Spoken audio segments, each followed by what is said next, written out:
আজকে তোমাদের সাথে শেয়ার করব মৌয়ের আইবুড়ো ভাতের ব্লগ, যেখানে আমি অ্যাজ আ গেস্ট বা অ্যাজ আ ফ্রেন্ড হিসাবে না গিয়ে বেশি গিয়েছিলাম অ্যাজ আ নেল আর্টিস্ট। কেননা আমি ওকে নেলটাও করে দিয়েছিলাম, আমি যেহেতু নেল এক্সটেনশন করি। তো ওদিনই যখন গিয়েছিলাম ভাবলাম ওদিনই আমি করে দিই, আর অন্য আগের দিন আমার যাওয়ার টাইম হয়নি, সেজন্য না আমি আমার বা সুস্মিতার কারোরই আউটফিটের আমাদের কোনো ভিডিও দেখতে পাবে না, কেননা নিতে পারিনি। কতক্ষণে ওর খাওয়া কমপ্লিট হবে আর কতক্ষণে আমি ওর নেল করতে বসবো, তার আগে ওর বৌদিও আমার কাছে নেল করেছে, যার ক্লিপও আমি নিতে পারিনি।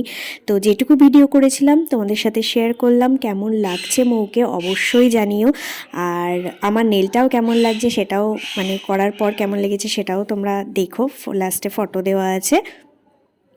মৌকে তো বারবার বলছিলাম তোকে পুরো লক্ষ্মী ঠাকুরের মতো লাগছে। তারপরে ওর রাতে মেহেন্দিও ছিল, তারপরে ড্রেস চেঞ্জ করে নিয়েছিল। আমরা যেহেতু অত রাত অবধি আর থাকিনি, তাই ওই ক্লিপগুলো আর দেখাতে পারিনি। নীলটা কেমন লেগেছে অবশ্যই বলবো।